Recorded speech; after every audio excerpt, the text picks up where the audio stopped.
Et bonjour à toutes et à tous, bienvenue sur Divulgation et Vérité et sur la chaîne Force Pingouin. On vous remercie d'avance d'être fidèle à cette émission, à ce programme tous les premiers jours de la semaine, deuxième jour de la semaine, excusez-moi. Et donc aujourd'hui, on va accueillir nos invités.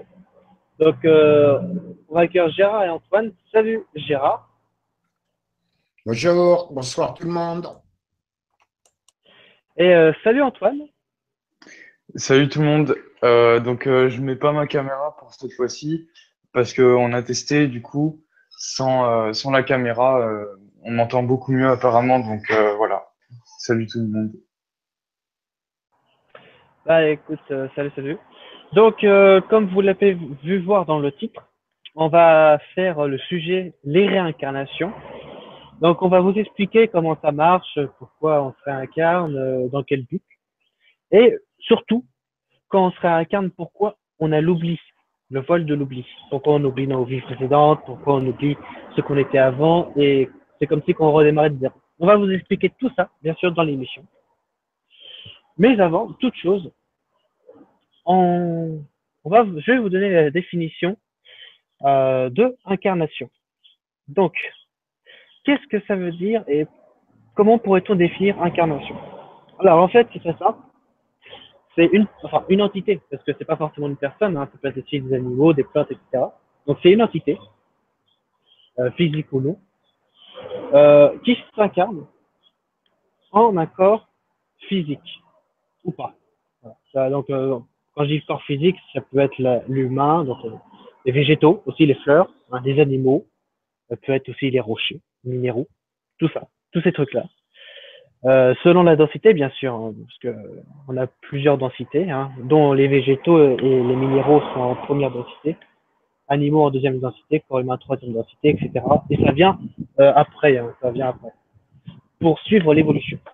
Donc voilà, j'espère qu'elle a été plus simplifiée, la définition.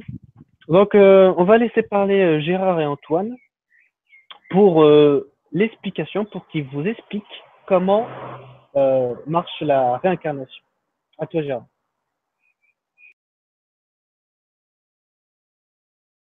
Voilà, Oui, je ne voilà. trouvais plus mon micro. Voilà, j'ai retrouvé le bouton. Bon, alors, donc, rebonsoir à tout le monde. Avant de parler de l'incarnation, je pense qu'il serait plus juste d'abord de parler, dans le premier lieu, de la désincarnation. Voilà. Alors, lorsque vous êtes désincarné, c'est-à-dire vous avez quitté votre enveloppe dite physique, si vous êtes originaire de cette planète, la planète Terre, dont vous retournez à l'étage, entre guillemets, qui correspond à votre signature énergétique, c'est-à-dire une correspondance à votre fréquence personnelle selon votre évolution pendant votre incarnation précédente. Si vous n'avez pas trop évolué, vous ne pouvez pas, par exemple, vous ne pouvez pas monter plus haut que cet étage, qui correspond à une résonance de votre vibration personnelle. Par contre, vous pouvez descendre, aider des autres personnes ou des autres entités, comme le disait justement Nicolas, qui sont, entre guillemets, moins évoluées que vous. Alors, pour monter dans des étages plus hauts, ben, vous pouvez le faire sur invitation de personnes plus évoluées que vous. Hein, plus évoluées, oui, c'est le terme qu'on doit employer. Maintenant, le monde astral. Alors, qu'est-ce que c'est? Vous êtes dans le monde astral. On va parler de la planète Terre. On verra que beaucoup de gens ici sont la planète, viennent d'ailleurs, ne sont pas originaires de la planète Terre. Il faut vous y faire, c'est comme ça. Donc, le monde astral est l'intermédiaire entre le monde physique, le monde éthérique et le monde physique. Donc, c'est l'intermédiaire entre l'éthérique physique et l'astral. L'astral étant au-dessus en vibration. Enfin, au-dessus, c'est plus subtil. C'est plus juste de dire plus subtil que la matière éthérique, qui est elle-même plus subtile que la matière physique. Alors, au fur et à mesure de vos désincarnations, vous passez dans l'astral un certain temps en fonction de ce que vous y faites, hein, vous faites ce que vous voulez, et de ce que vous décidez de faire, d'aider les autres entités, etc.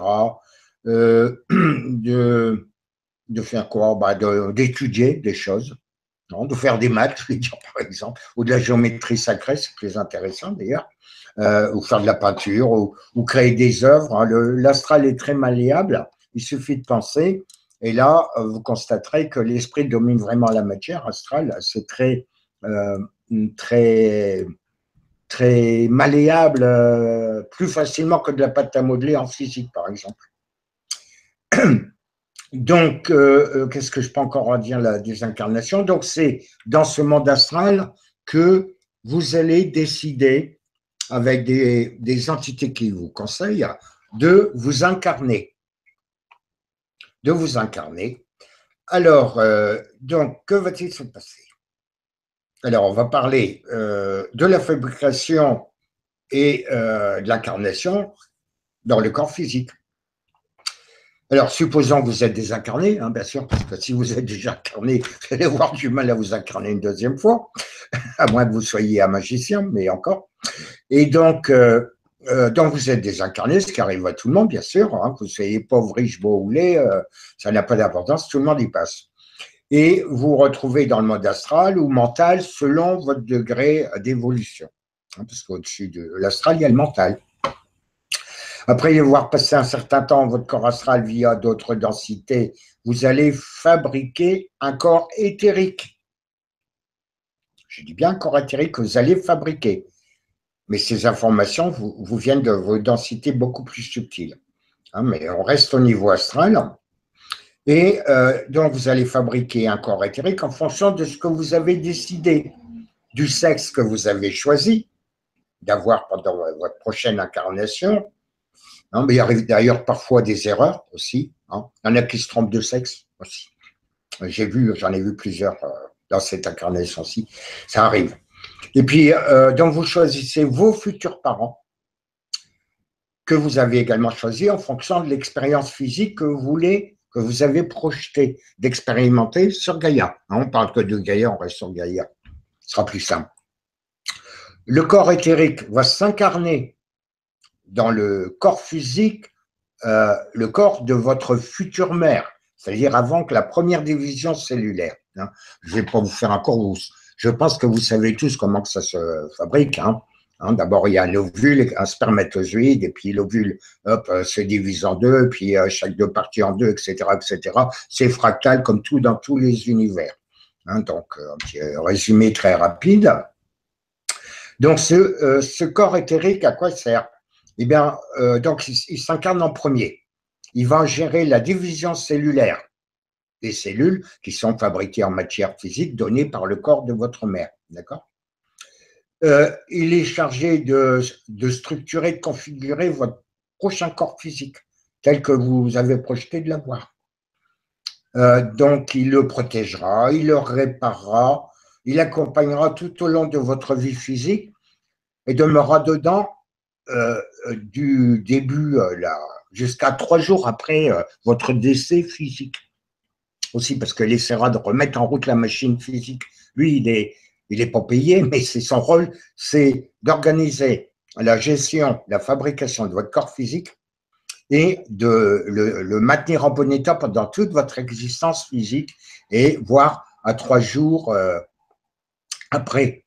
Les autres corps vont arriver ensuite, notamment le corps astral, lui, il va s'intégrer 3 mois après le début de la gestation du corps physique, qui est en formation grâce à l'énergie distribuée par le corps éthérique qui a tous les plans pour fabriquer votre futur véhicule. Voilà comment ça se passe, en gros. Donc, qu'est-ce que je peux encore en dire dans tous les autres corps, parce que vous avez le corps astral, le corps mental, le corps causal, etc. Bon, je ne vais pas faire toute la liste. J'ai écrit des articles à ce sujet. Et ils vont tous s'emboîter les uns dans les autres, dans votre corps physique, les uns après les autres. Au fur et à mesure de vos gestations, jusqu'au moment où vous allez naître.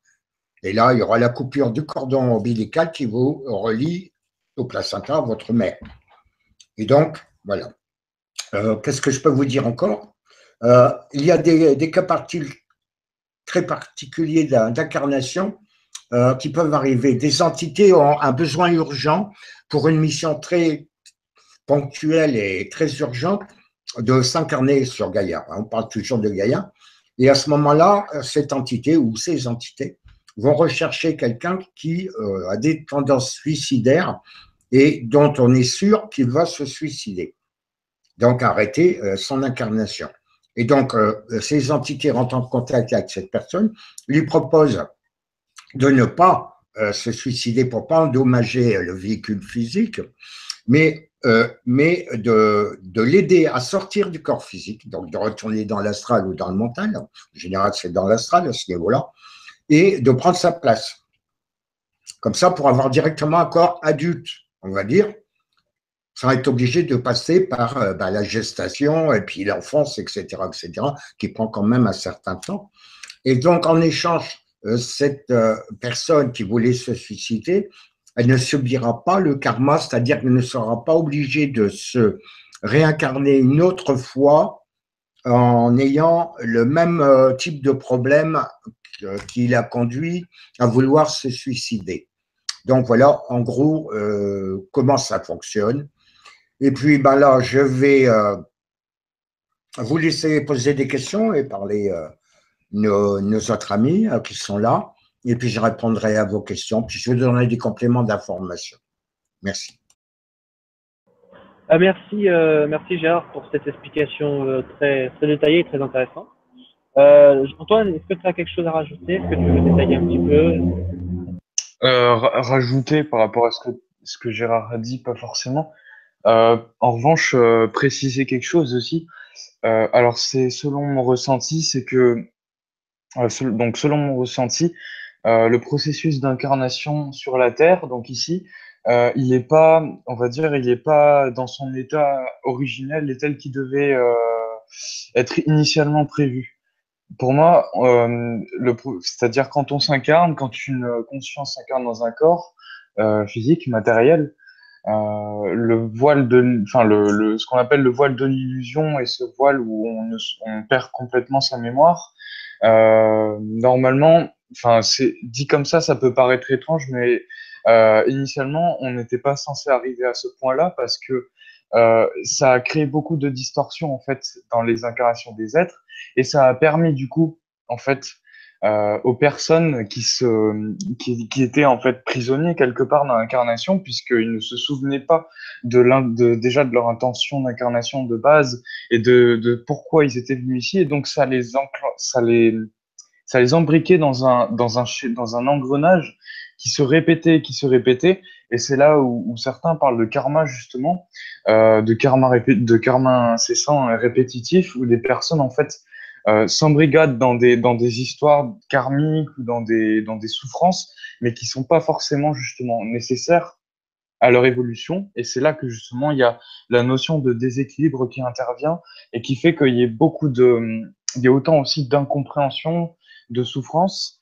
Et on peut d'ailleurs prendre l'exemple avec la communication, où pourquoi, par exemple, il y a autant cette intervention de l'ego distordu et mal positionné dans la structure de l'être, c'est justement le manque de compréhension de l'autre par le manque de la pauvreté du langage pour communiquer. Parce que si tout le monde communiquait par télépathie, il n'y aurait pas de non-dit, il n'y aurait pas de fausses apparences, il n'y aurait pas de faux cul. Enfin, voilà, vous comprenez, je pense. Et donc, les gens s'attireraient et seraient avec des personnes et entourés de personnes qui lui correspondraient vraiment à leur vibration et ils embêteraient pas les autres ou ça créerait pas tous ces déséquilibres. Et ça créerait pas d'ailleurs toutes ces guerres et tout ce qui en découle. Et selon moi, c'est vraiment comment ça résonne en moi, c'est que, en fait, la distorsion, elle apparaît justement comme par exemple avec un rayon de lumière, où que tu interposes un objet ou quelque chose ou un spectre qui déforme le rayon et qui du coup lui fait prendre une apparence visuelle qui est différente de sa forme originelle, d'origine. Et donc la distorsion, elle est dans ce cas-là issue donc de ce voile justement avec ce qui est dans la conscience et ce qui est justement dans l'inconscient.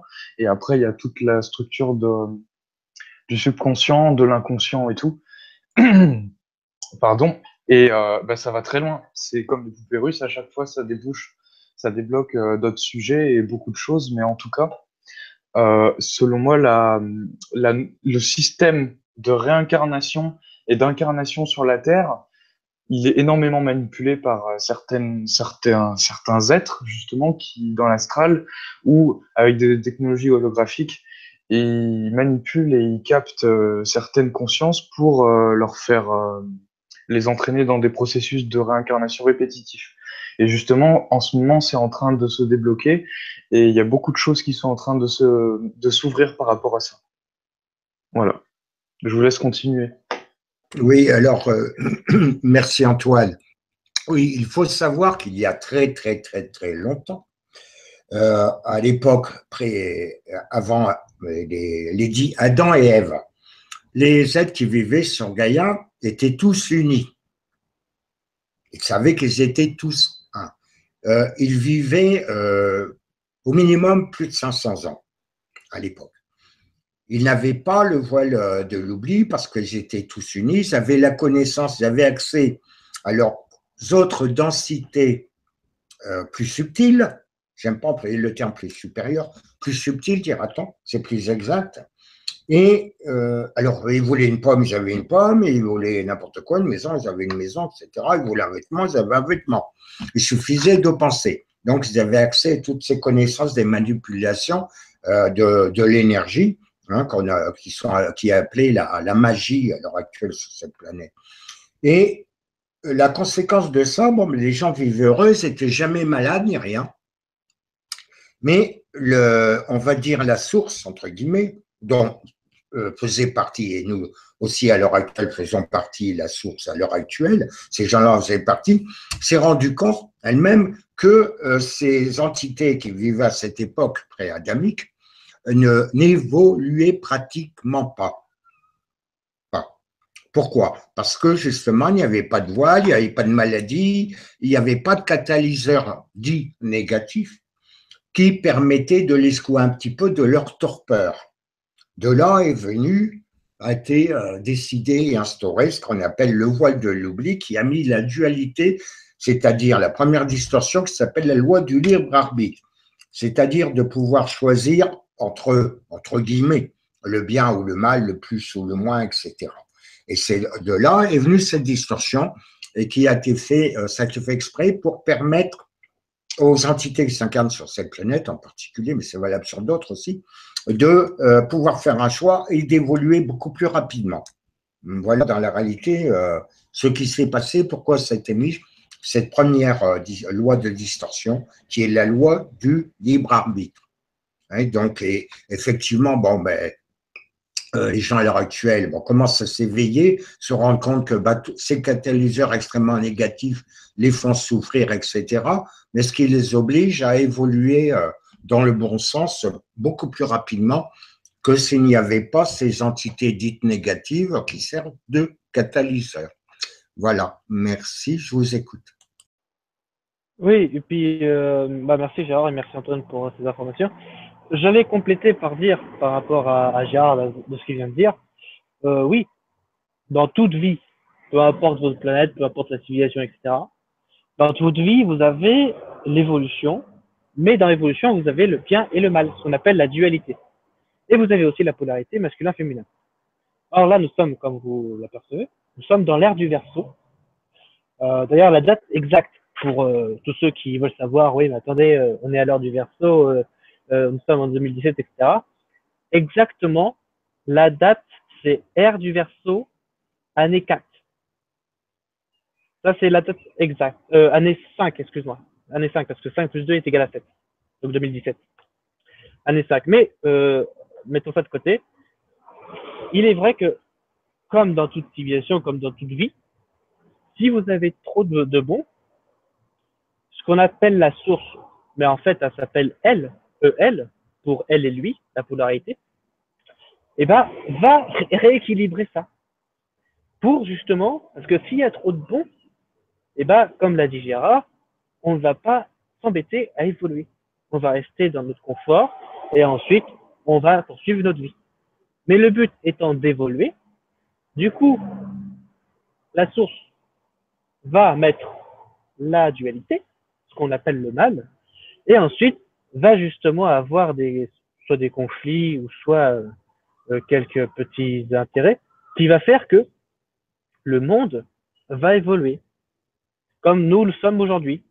Nous sommes en train, oui, nous sommes en train d'aller vers le bien parce qu'on a eu énormément de périodes où nous sommes été dans le mal, parce que nous avons eu le voile de l'oubli, parce que nous avons été manipulés par ce qu'on appelle les reptiliens, la cabale, Draco, etc., etc. Et que du coup, pendant cette période-là, il y a eu trop de mal, et pour équilibrer la chose, ce qui est normal, pour équilibrer la chose, eh ben, le bien revient. D'ailleurs, on est dans cette période de transition du mal vers le bien. Et c'est pour ça qu'on commence à avoir des prises de conscience, qu'on commence à évoluer, qu'on commence à aller aussi vers de l'avant, à prendre des vraies décisions. Parce que vous l'avez remarqué que depuis 10 ans, il y a eu pratiquement aucune décision. On a stagné, on a évolué, on a fait un pic d'évolution dans les années 1900, c'est-à-dire le XXe siècle. Mais depuis, on n'a quasiment pas évolué. Et là, on est en train, dans cette ère-là, d'évoluer, de prendre conscience, ce qui fait que on vit dans une période où nous avons plein de manifestations, plein de dénonciations, etc., etc. Je voudrais aussi rebondir sur ce qu'avait dit Antoine par rapport à l'astral et par rapport aussi à la désincarnation de ce qu'avait dit Gérard. Pour ceux qui se demandent, parce que c'est quand même très important de le dire, pour ceux qui se demandent, oui, mais attends, Nico, voilà, ok, on se désincarne, mais bon, il y a différents moyens de se désincarner. Et puis, dans la période où il y a eu Hitler, pas forcément Hitler, bref, il y a eu les fours crématoires, les gens ils étaient forcés, etc. Alors comment ça se passe? Pour expliquer très simple. Donc vous avez de base la désincarnation, donc c'est soit le suicide, soit on meurt de vieillesse, soit on meurt par une maladie, etc. Puis là tu reviens dans ton monde astral et puis après tu refais ton truc. Et vous avez aussi ce qu'on appelle des morts forcées, donc les fours crématoires, un meurtre de force parce que tu n'as pas consenti à mourir, ou parce qu'on t'a tué parce que c'était un hold-up ou ce que tu veux, quoi. Enfin voilà, tu n'étais pas destiné à mourir, tu vois, et que c'était forcé. Bah c'est la même chose en fait. Ton corps il est mort, toi t'es parti. Par contre c'est très important, il faut laisser 3 jours. Il faut laisser vraiment 3 jours, le temps que ton âme retrouve le monde astral. Puis ensuite, après les 3 jours, bon, bah, tu fais le cramer ou tu l'enterres ou ce que tu veux. Hein, bon, bah, ça, c'est normal. Hein, c'est un véhicule, il faut bien le recycler. Donc voilà comment ça marche. Pour ceux qui se demandent comment ça marche, si on est forcé à mourir, etc.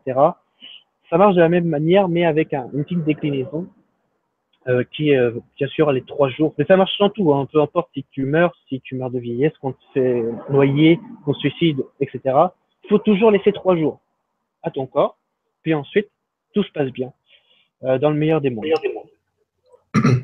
Oui, ce fait de 3 jours, tu fais bien de le rappeler. En fait, pendant ces 3 jours, au bout de 3 jours, à peu près, hein, c'est pas pile poil à la minute près, le corps éthérique se dissout, se désintègre, si vous préférez.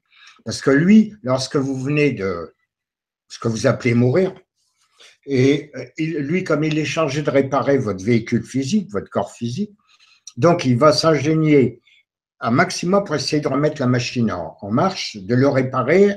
Hein, et donc, bon, ben, il n'y arrivera pas parce que si vous avez décidé de retourner dans l'astral, vous y allez, vous allez couper la liaison avec ce qu'on appelle la corde d'argent qui relie votre corps physique et bon, bah, terminé. Et donc, lui, au bout de 3 jours, il va se dissoudre. Il faut savoir que ce corps éthérique, vous pouvez, quand vous voulez, vous allez vous réincarner si vous le désirez, je le précise bien, ultérieurement, vous le refabriquez, il se refabrique. Hein. En fait, il dure votre durée d'existence physique, plus à peu près 9 mois de gestation, et plus 3 jours. Et il est préférable, d'ailleurs, de se faire incinérer plutôt que de se laisser manger par les vers de terre ou les asticots. Je dis ça pour rire, mais c'est vrai. Et ça vous évite de créer un poids qui vous empêche d'accéder à la densité à laquelle votre corps astral correspond. À ce sujet, je vais vous ajouter quelque chose. En ce qui vous concerne, nous, tout le monde, les durées relatives de séjour de l'homme dans les mondes physiques, astral et mentaux varient énormément au cours de l'évolution. L'homme qu'on va qualifier, c'est pas péjoratif, de primitif, on va dire, c'est-à-dire qu'il peut pas fort évoluer, vit presque uniquement dans le monde physique, consciemment. D'accord? Et il ne passe que quelques années sur le plan astral après sa mort, entre guillemets. Quelques années, puis il se réincarne.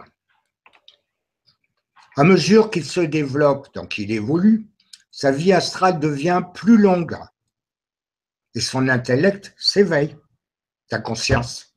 On en a parlé dans une émission, La conscience, la semaine dernière. Il commence à faire un court séjour ou un court séjour sur le plan mental, c'est-à-dire le plan encore plus subtil que le plan astral. Pour la plupart, l'homme actuel reste plus longtemps dans le monde mental que dans les mondes physiques et astro ou astral. Plus l'homme évolue, plus sa vie astrale devient courte et sa vie mentale longue. C'est-à-dire au fur et à mesure que vous évoluez, vous allez, je le constate, vous avez tous fait du voyage, bon, également astral, mais mental depuis un an à peu près, un peu plus. Et donc je constate qu'effectivement, ce qu'on appelle les dormeurs, des gens rêvent non plus seulement en astral, mais en mental. Les gens rencontrent quasiment toutes les nuits, de plus en plus, qui rêvent, donc qui vivent, qui mettent leur conscience sur le plan mental, c'est-à-dire une subtilité au-dessus, c'est péjoratif, dans un état de conscience plus subtil que dans l'état astral. Et ça, donc, c'est un très bon indice de l'évolution des gens qui s'incarnaient sur cette planète. Et tandis que, effectivement, celui qui n'est pas du tout évolué, qui est indécrottable, lui, il se réincarne, il ne reste pas longtemps dans l'astral, puis il se réincarne. Hein. Alors, en plus, il se suicide, qu'il n'y a pas l'intervention de personne qui a besoin du corps adulte pour faire quelque chose d'important très rapidement sur la planète, et lui, dans une autre incarnation, il va se retrouver devant le même problème dans les grandes lignes, jusqu'à temps qu'il ait compris ça. En fait, il faut savoir, c'est lui qui s'est imposé le problème pour expérimenter, pour évoluer, mais comme il a le voile de l'oubli, il ne s'en rappelle plus. Et donc, s'il a eu les yeux plus grands que le ventre, voilà, ça cale et puis on pense à se suicider. Voilà ce qui se passe. Et là, il faut recommencer, ou alors il fallait réfléchir avant, puis pas prendre plus gros qu'on ne peut faire. Voilà en gros comment ça se passe. Je vous laisse continuer à parler. Oui, exactement. Ça se passe comme ça, de cette manière-là. Puis, oui, c'est sûr qu'il faut éviter de se suicider. Parce que après, tu vas revivre la même chose dans ta réincarnation suivante. Ce qui est con, en fait, hein, parce que il faut le résoudre tout de suite pour après ne plus l'avoir. C'est ça qu'il faut. Comme tout problème, d'ailleurs. Si vous rencontrez un problème, hop, vous trouvez la solution. Et puis ensuite, dès que vous avez trouvé la solution, vous passez à autre chose, etc. C'est pareil pour les réincarnations, pour les problèmes, pour les suicidaires, etc. C'est la même chose. Est-ce que, avant de passer aux questions, est-ce qu'Antoine, tu veux dire quelque chose?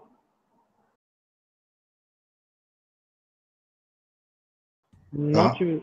Il est peut-être pas revenu. Il m'a dit qu'il s'absentait un moment là. Dans le chat. Là, mais Antoine, t'es là? Bon. Non, il n'est pas revenu. Donc, il est là. S'il est là, mais je sais pas, il n'a pas de micro. Il a un problème de micro peut-être. Ouais, il a un problème de micro, on t'entend pas. Hein. Ouais, bon il va revenir, voilà, il va revenir. Hein, parce que comme il l'a dit, il a des problèmes de co. Oui, alors la densité 5, hein, donc l'astral, on l'appelle D5, hein, ça va plus vite à écrire, hein, d'ailleurs, je l'emploie beaucoup dans mes articles. Vous m'entendez? On t'entend, oui. Oui, oui. Ah, ok, c'est bon. Okay. Tu voulais dire quelque chose avant que je vienne? Oui, justement, je parlais dans le vide, en fait, du coup. Oui, justement, par rapport à ce que vous avez précisé, par rapport au suicide, justement, c'est important, je pense, pour les gens après de de voir comment ils réagissent à ce questionnement intérieur. Déjà, de voir que les choses, elles ne sont pas séparées dans l'incarnation comme après, c'est-à-dire que quand on commence quelque chose, au sens plus grand, hein, pas genre je vais ranger ma chambre, hein, mais quand il y a vraiment une œuvre avec l'âme qui est faite et le corps, l'œuvre, elle se termine pas dès que l'incarnation est forcément terminée. Ça continue, ça peut continuer après, et surtout quand c'est un suicide, c'est ça qui est terrible des fois, c'est que le suicide, il a de lourdes répercussions en fait le corps, sur les corps en question et que ça ne règle jamais les problèmes. Alors, on peut pas généraliser, on peut pas dire que tous les suicides sont comme ça parce qu'il y a des fois où il y a des suicides qui sont largement compréhensibles par rapport à ce que l'être vit. Mais de toute manière, peu importe ce qui est fait, si l'être perçoit l'expérience et l'action qu'il a faite comme étant quelque chose qui lui apporte quelque chose et qui complète en fait son apprentissage et son évolution, là, ça va vraiment aller dans un sens évolutif et que ça va vraiment lui apporter des choses enrichissantes, aussi pénibles et difficiles des expériences qu'elles puissent l'être. Et ce qui est important, c'est que j'ai vu beaucoup de gens, et moi-même à un moment, j'ai voulu faire comme tout le monde quand j'étais petit, et j'ai essayé de voir avec cette vision si ça marchait, mais de me dire, vu qu'on n'a qu'une seule vie, mais ça résonnait pas hein, quand je le disais. Vu qu'on n'a qu'une seule vie, autant en profiter. Donc, en fait, qu'est-ce que ça veut dire derrière quand on dit ça? Derrière les mots, c'est vraiment, tu te déresponsabilises toi-même avec tes actes en disant que tout ce qui va arriver, ce sera le hasard et que tu n'as aucune responsabilité à avoir derrière. Donc, c'est-à-dire que tu rejettes le fait que ce soit toi qui l'ait engendré avec tes intentions, tes pensées et tout ce que tu aimais de toi-même. Donc, c'est ça qui est, au final, en fait, à qui ça cause du tort, c'est à la personne en elle-même, puisque la personne, si elle se dit que puisqu'on n'a qu'une vie, on fait ce qu'on veut, je prends un exemple hein, qui est courant, puisque la personne se dit ça, tout ce qu'elle va vivre, elle va le subir et non pas elle va avoir conscience que c'est elle qui le crée. Donc au final, elle sera dans une création inconsciente et qu'elle va créer toutes les projections, toutes les pensées des gens sans forcément avoir conscience que c'est elle-même qui en fait attire et entretient et nourrit ses pensées. Et d'ailleurs, pour ce qui est du libre arbitre, j'ai vu le commentaire d'une personne qui disait que du coup, comment ça se fait que s'il y a des entités qui manipulent, comment ça se fait, comment ça se fait qu'il y ait le libre arbitre et tout. En fait, c'est pas ça, c'est que le libre arbitre, donc c'est la loi universelle du consentement que Gérard il a expliqué. Et donc, ça veut pas dire que du coup on n'a pas de libre arbitre, mais c'est que eux, ces êtres-là, ils réagissent en fonction de ce que nous on émet avec notre fréquence. Donc, si on émet par exemple une fréquence de peur, qu'on réagit avec, on ait une réaction de peur, on va attirer, on va magnétiser justement ces événements, ces êtres, ces entités qui vont du coup nourrir parce que tout se fait par le consentement, que ce soit conscient ou inconscient, mais tout se base dessus. C'est-à-dire qu'il n'y a pas de bourreau sans victime et il n'y a pas de victime sans bourreau. Donc il y a toujours un schéma qui se complète l'un en l'autre et il n'y en a pas un sans l'autre. Et euh, c'est pour ça que justement ces êtres connaissent très bien pour beaucoup ces choses-là, ces distorsions et comment manipuler justement le subconscient des humains incarnés. Et donc à partir de là, ils vont se baser sur la manipulation. Et la manipulation, c'est faire consentir les gens en manipulant leur émotionnel. Donc, par exemple, en créant une réaction de peur, une guerre. On crée une guerre, les gens, ils ont peur, donc ils vont se réfugier, ils vont prendre des armes. On va leur dire, pour survivre, prenez des armes. Donc, ils vont tuer des gens. J'exagère, mais quoique, hein. Et donc, en fait, les gens, derrière tout ça, ils consentent, en fait, à ce qui a été planté dès le départ par ces êtres-là. Ils consentent à la guerre, ils consentent à la violence, ils consentent à tout ce qui se passe parce que eux-mêmes l'entretiennent, ce schéma. Comme avec l'alimentation, comme avec la politique, elle n'a pas tant de pouvoir que ça, hein. Le pouvoir qu'elle obtient, au final, ça vient surtout des gens qui nourrissent, qui focalisent leurs pensées là-dessus. Et c'est pas que par les politiques, ça y est, on nourrit la politique, c'est parler en projetant toute son énergie et toute son attention dedans. Et voilà. Bon, ben, je vous laisse continuer. Ouais, ok, bah écoute, merci d'abord d'avoir cette explication et pour rebondir sur ce que tu disais sur les politiques et puis surtout, oui, alors comme on dit souvent, quand on vous dit vous remettez votre pouvoir aux politiques, bah, c'est ce qu'Antoine a dit, c'est très simple, c'est vous concentrez toute votre énergie et vous le donnez à ces politiciens qui après bon bah font n'importe quoi bien sûr, comme on sait, et qui après bah, en fin de compte, vous déçoivent ou soit vous rassurent, ça dépend des politiciens. Il y en a qui sont bons et mauvais, hein, toujours, la popularité. Et puis, bon, bah, vous vous sentez quand, lors des élections, ou même quand il y a une connerie, ou normalement quand le politicien doit être en prison, bah, vous vous sentez impuissant. Pourquoi? Parce que vous avez donné tout votre pouvoir à ces politiciens. Voilà, d'où cette phrase est très, très bien faite. Et en même temps, j'aimerais rebondir aussi sur le fait de ce que tu as dit, Antoine, par rapport au pouvoir. Euh, Comme il l'a dit, c'est vrai, le pouvoir vient de vous.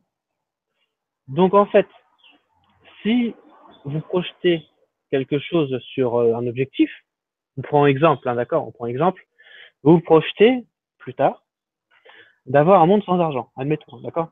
Ça c'est votre objectif. Plus vous allez y mettre votre énergie là-dessus, c'est-à-dire que vous allez penser très fort à cela, plus que ça va arriver. Soit très vite, enfin ça va arriver du moins, mais soit vite ou pas, ça dépend. Par contre, si vous rejetez l'idée d'avoir un monde sans argent, bon bah dans ce cas-là, vous aurez toujours avec l'argent, vous aurez toujours du papier et des pièces dans votre main, etc., etc. Voilà, c'est ainsi va la vie, ça marche comme ça. Gérard, tiens, Gérard, avant de passer aux questions, tu as une petite note à faire, non? Oui, bon, je fais une petite parenthèse et puis après on va passer aux questions. Oui, oui, c'est vrai ce que tu dis. Il faut penser positif, toujours penser positif. N'oubliez pas, vous êtes des co-créateurs du monde qui vous entoure. Et tous vos paroles, vos écrits, vos gestes et vos pensées créent en permanence ce qui vous entoure. On en a déjà parlé. On en reparlera d'ailleurs dans d'autres émissions, sûrement avec notre frère Laurent d'ailleurs. On en a parlé dernièrement. Oui, je fais une petite parenthèse pour préciser, puis après on va passer aux questions. Donc, je reparle rapidement de la densité 5, c'est-à-dire de l'astral, hein, qu'on appelle D5, ou âme pour certains, c'est pas l'âme. L'âme commence à la 7e densité, qui s'appelle le causal. Ce corps ou véhicule, donc le corps astral, s'incarne en moyenne, je l'ai dit tout à l'heure, 3 mois après le début de la gestation, donc dans le fœtus en formation. Suivi l'incarnation progressive des autres corps qui s'emboîtent les uns dans les autres, hein, comme des poupées russes, hein, des poupées gigognes. La plus petite densité, c'est-à-dire votre moi le plus subtil, c'est la plus petite poupée à l'intérieur de vous, là d'où jaillit toute la lumière. Et vos connaissances, vos intuitions, etc., ça vient de là. Et donc, je voulais préciser la durée de vie d'un corps astral, la durée de vie moyenne d'un corps astral est d'environ 500 ans. 500 ans, environ. Voire plus, hein, dans certains corps. Il peut être refabriqué aussi, comme le corps éthérique. En général, le corps astral, un corps astral subit de nombreuses incarnations. Hein. C'est toujours le même. Hein. Donc, après la désincarnation, il retourne dans ce qui est appelé le monde astral, qui commence environ, alors pour vous donner une idée, 13 mètres au-dessus du sol, selon les régions, à peu près, et s'élève très haut dans le ciel, hein, en fonction des degrés énergétiques ou vibratoires. Sauf, bien entendu, pour les extraterrestres, les êtres incarnés sur Terre, qui retournent dans l'astral ou le mental ou autre de leur propre planète ou de leur système stellaire.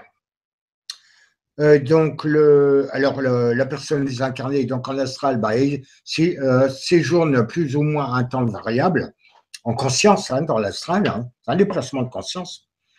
Là, alors, pour vous donner un ordre d'idée, la durée temporelle de l'astral par rapport au physique, pour un astral moyen, hein, je veux dire, pour une évolution moyenne astrale, c'est de 1 sur 5, c'est-à-dire 5 ans se passent sur Gaïa, en monde physique, dans l'astral, où sont les désincarnés, la plupart, pour eux, il ne s'écoule qu'un an. Pour eux, ils ont l'impression, enfin, c'est le référentiel, j'ai écrit des articles là-dessus aussi, je crois, hein, sur le temps, la perception temporelle. Hein. Et donc, c'est passe qu'un an pour eux, alors que sur Gaïa, en physique, il s'est passé 5 ans. Voilà, je crois qu'il était nécessaire de le préciser. Et donc, voilà. Donc, maintenant, on va peut-être répondre aux questions. Oui, d'ailleurs, merci de préciser cela. Et puis, j'en rajoute juste une petite note et après, on passe tout de suite aux questions. Pour dire que tout ça, bien sûr, tout ce qu'on on vous explique, les densités, les réincarnations, la façon d'évoluer, tout ça, est sur papier, bien sûr, on a dans les articles, Étoile de la vie sur le site Confédération de Libération Gaïa, donc CLG. Donc, vous allez sur le site et puis vous avez tout. Si vous voulez, bien sûr, avoir plus de précision, plus de lecture et plus d'approfondissement dans le sujet, n'hésitez pas à aller sur CLG, dans la rubrique Étoile de la vie, article, et vous avez tout. Tout est précisé, noté entièrement par les soins de Gérard. Donc, nous allons passer directement aux questions. Alors, première question qui nous vient de Neno, qui nous dit comment fait-on pour se rappeler de ses réincarnations précédentes? Merci. Alors, réponse. Il suffit d'accéder à son subconscient. Votre subconscient enregistre absolument tout. On pourrait dire que c'est le document akashique, votre document akashique personnel. Toutes vos incarnations sont enregistrées dans votre subconscient, qui est séparé du conscient parce qu'il est appelé le voile de l'oubli qui est perméable, pas imperméable. Donc, on peut le traverser, ce voile de l'oubli, qui est représenté symboliquement par un H, donc 2 barres verticales et une barre horizontale. Une barre, la première verticale, c'est votre conscient, vos neurones physiques. La liaison, c'est le voile de l'oubli, le passage possible vers le subconscient qui est la deuxième barre. Voilà le symbolisme que vous voyez sur certains monuments ou dans certaines peintures, etc., du H. Du H qui est donc qui est la 8e lettre de l'alphabet français et qui symbolise le 8. Hein, donc, si vous le couchez, c'est l'infini. Donc, c'est le rapport, c'est le ruban Nébus, de changement de densité et de communication avec soi-même, mais sur des densités plus subtiles. Donc, la réponse est accéder à votre subconscient. Si vous ne savez pas comment faire, apprenez à faire de l'auto-hypnose.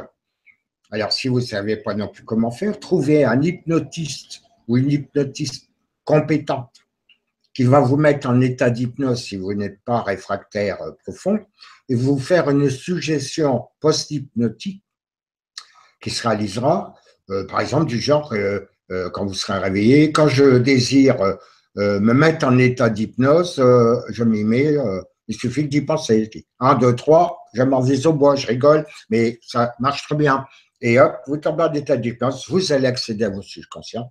Attention, seulement, je vous mets en garde, si dans des incarnations précédentes, vous avez subi des traumatismes énormes, par exemple, été torturé, etc., ou des choses comme ça, horribles, hein, vous allez ressentir comme si vous y étiez. Vous allez ressentir les mêmes émotions, les mêmes douleurs, etc.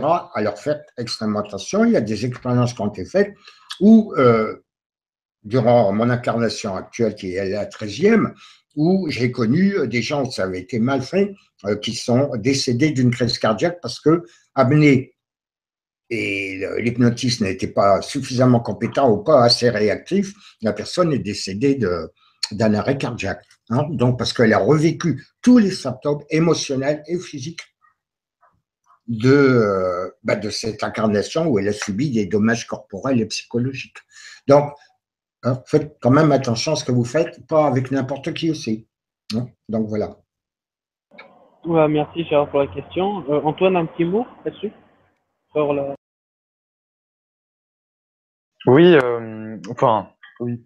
Non, mais attends, j'ai bugué. C'était quoi la question déjà? J'oublie toujours. Ah, je te redis la question, c'est pas grave. La question, c'était comment fait-on pour se rappeler de ses incarnations Oui, précédentes? ah oui, oui, non, oui, ok. Alors, bah déjà, ça dépend de pourquoi on souhaite, parce que c'est surtout en fonction de l'intention derrière qui compte. C'est qu'est-ce que ça peut nous apporter de s'en souvenir dans le contexte, si on le resitue dans son contexte. Et ça doit avoir un sens beaucoup plus profond, en fait, que l'ego ou le mental qui veut juste savoir par curiosité. Parce que oui, effectivement, si dans ta vie d'avant, tu as été violé ou torturé, ou que tu as vraiment subi des traumatismes, c'est pas un jeu, c'est pas pour rigoler. Et d'ailleurs, il y a plein de gens qui quand ils l'ont fait, d'ailleurs, ils le font beaucoup comme ben, Gérald a précisé ça. Ils le font beaucoup avec l'hypnose, par exemple, la régression. Et du coup, ils accèdent à leur subconscient, à leurs archives intérieures. Donc, vu que les corps subtils, il y a un certain plan, tout est archivé, c'est imprimé dans l'émotionnel en fait. Donc, tout ce que tu fais, ce qui s'imprime, c'est vraiment la trace émotionnelle, après physique. Il y a plusieurs sortes d'encre, on va dire, comme une imprimante. Mais il y a des personnes aussi qui n'ont pas ce voile justement de l'oublier, qui se souviennent de toute leur incarnation d'avant, mais ça, c'est encore une fois pour des missions très particulières. Et ben, pour le savoir, déjà, il faut faire là un ménage et se nettoyer au niveau de ses peurs subconscientes, de ses peurs tout court, et avoir le moins de peurs qui prennent le dessus sur nous possible, parce que tout ce qui touche au subconscient, il y a énormément de choses qui sont refoulées dedans et qui sont un peu mis à la corbeille, on va dire, mais quand on les ressasse, ça surprend et ça peut faire très peur. Donc, déjà, faire un nettoyage sur soi par rapport à ça. Et après, voilà, il y a pas ça dépend encore une fois du chemin de vie des gens, de ce qu'ils ont à aller chercher comme info. Voilà. D'accord, bah écoute, merci. Et puis oui, je suis d'accord avec toi. Donc merci Antoine pour cette réponse. Donc nous allons passer à la question suivante, qui vient de Evelyne Angéli, qui nous dit, peut-on dire que l'incarnation fait partie de l'âme humaine ou de l'âme tout court? Parce que en fait c'est pour la multidimension, tu sais, si tu te réincarnes pas forcément en 3D mais dans d'autres dimensions. Alors, attention, d'abord, la notion d'âme.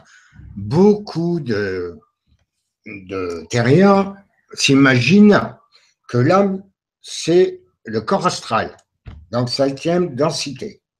Eh bien, non, non. Je vous ai dit tout à l'heure qu'il était mortel, qu'il était refabricable. Le corps astral vit en moyenne à peu près 500 ans. Après, il le faisait comme votre véhicule physique, qui vit, allez, on va dire, on va arrondir à 80 ans en moyenne, peut-être un peu plus, quoi. Et donc, si vous êtes adhérent au transhumanisme, entre autres, mais bon, c'est autre chose, ça fera l'objet d'une émission intérieurement. Et donc, donc c'est pas l'âme. Le corps mental, sixième densité.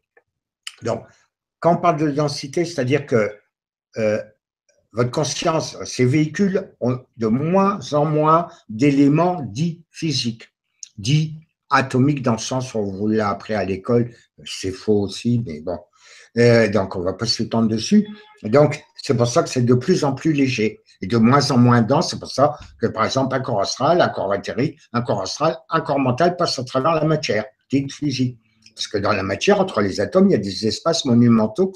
Et donc, moins vous avez, d'atomes dits physiques dans certains de vos véhicules, plus vous passez librement à travers. Il y a quelques petites collisions, mais de rien du tout, ça chatouille un peu, c'est pas grave du tout.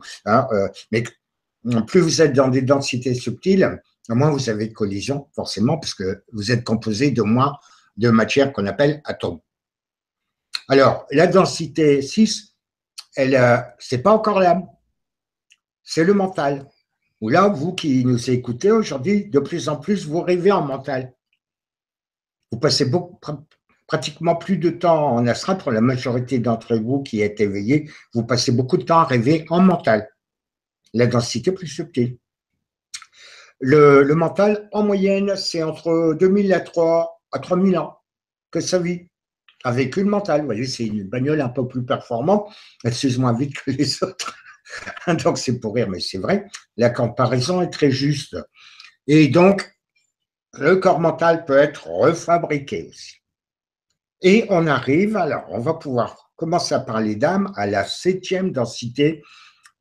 Cette subtilité, ce véhicule s'appelle le corps causal. Pourquoi causal? Pour bien son nom, parce que c'est là que se décide. C'est lui, ce corps, qui est la cause de tout ce qui arrive dans les densités moins subtiles, c'est-à-dire en mental, en astral, en éthérique et en physique. Et ça vaut en deuxième densité pour les animaux. Enfin, la grande majorité, parce qu'il y a des animaux qui sont déjà en troisième densité, voire même en 4. Mais en général, les animaux, les végétaux sont en deuxième densité. Donc, voilà. Donc, c'est seulement à partir de la 7e densité du causal que l'on peut parler d'âme. Parce qu'à ce moment-là, on peut considérer que ce véhicule est immortel. La notion de temps n'existe pratiquement plus. Après, on ne va pas s'étendre, ce n'est pas le sujet d'aujourd'hui, sur les autres densités qui vous composent. Vous en avez 12 au total de connus. Il y en a peut-être d'autres, c'est peut-être infini sûrement, mais j'y ai pas accès pour l'instant.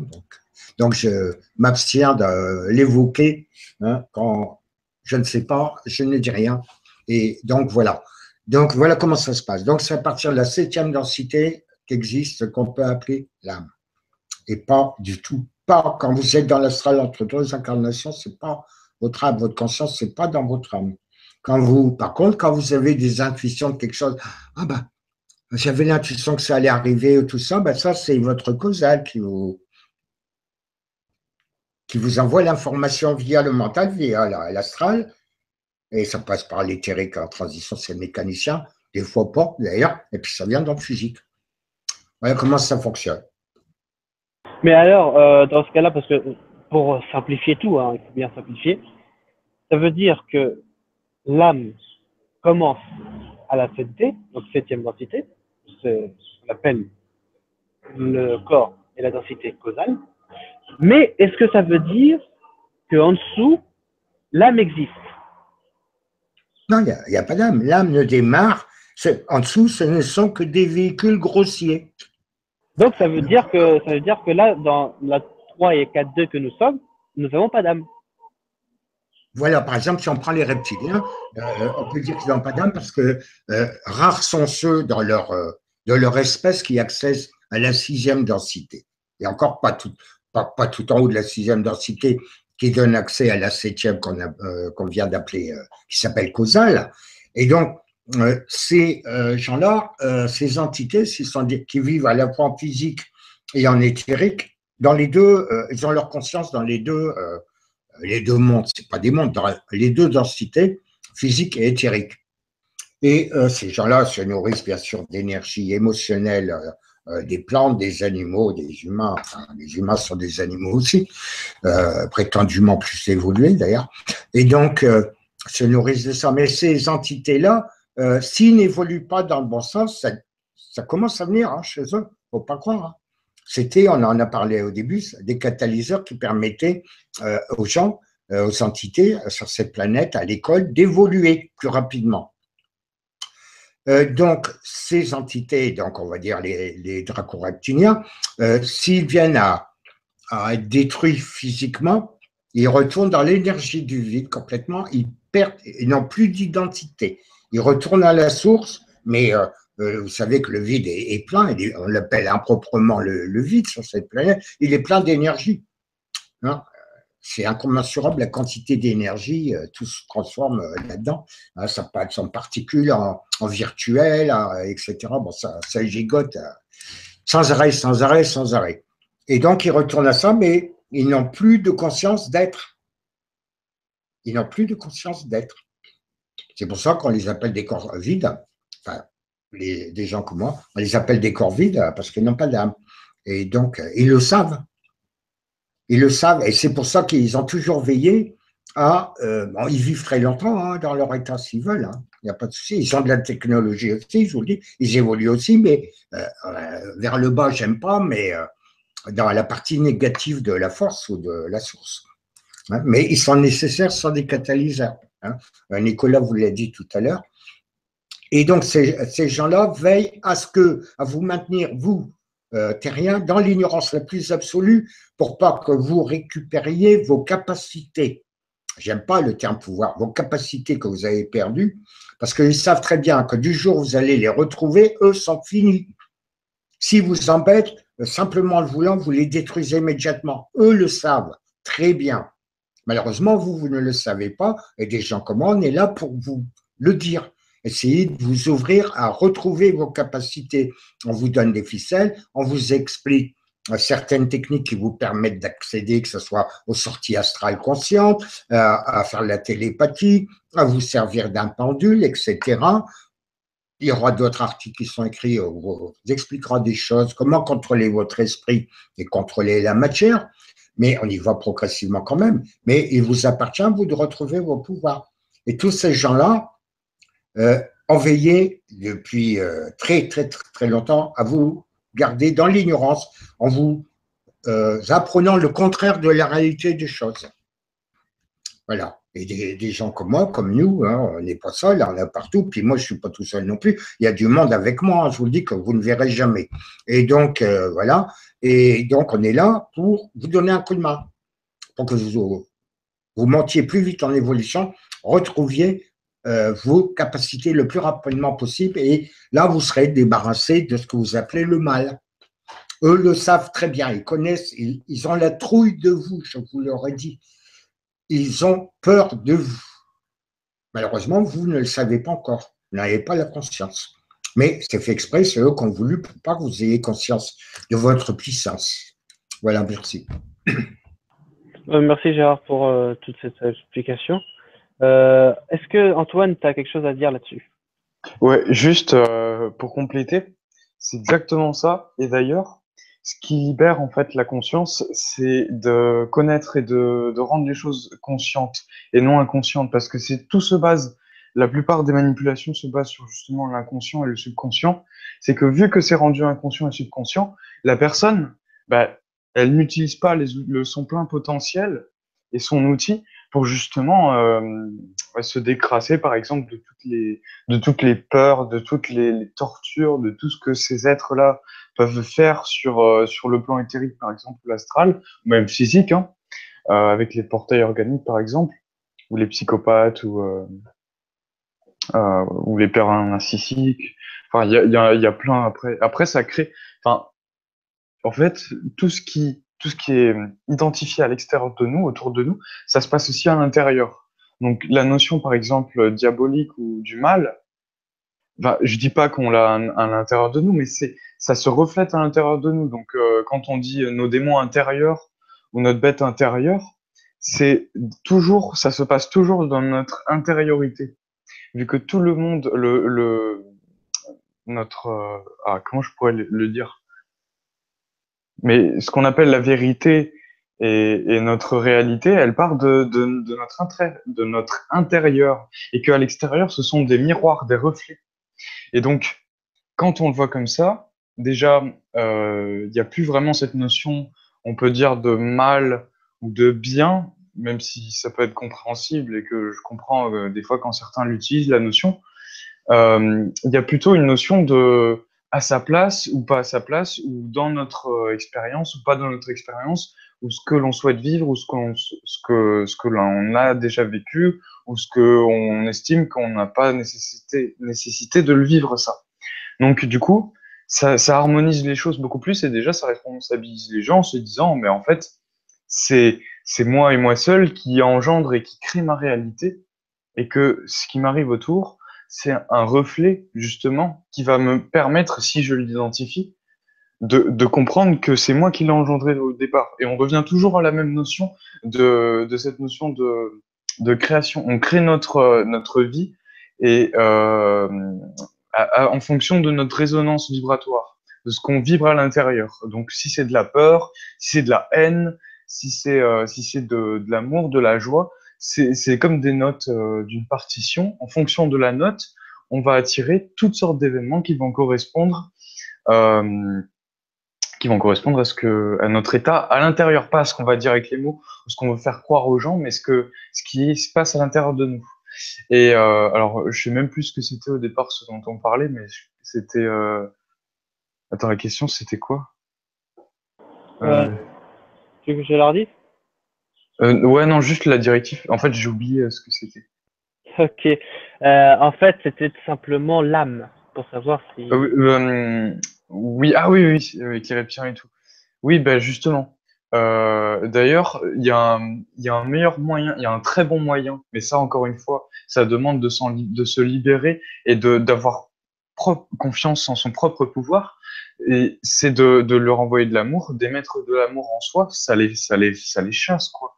Ils partent parce qu'ils ont peur de ça et ça les repousse comme des polarités, des aimants qui s'attirent et qui se repoussent. Et c'est pour moi le meilleur moyen justement de se débarrasser de toutes ces merdes et des implants. Déjà d'émettre l'intention de les retirer et pas forcément de passer par d'autres personnes. On peut le faire nous-mêmes ça et d'envoyer d'imprégner notre être d'amour et pas d'amour hypocrite ou euphorique, de l'amour profond. Oui. Sachant que, attention, ces êtres dont tu parles, je pense des dracoreptiens, sachant que les gris, à l'origine, ne sont pas des êtres négatifs, mais ils ont été mis en esclavage, ils servent de main-d'œuvre aux dracoreptiliens, entre autres, qui eux-mêmes sont de main-d'œuvre d'autres entités encore plus négatives. Enfin bref, c'est pas le sujet d'aujourd'hui. Mais c'est pire que ça, c'est pire qu'une répulsion magnétique. Lorsque tu envoies ce que tu appelles de l'amour, je précise qu'il s'agit de lumière.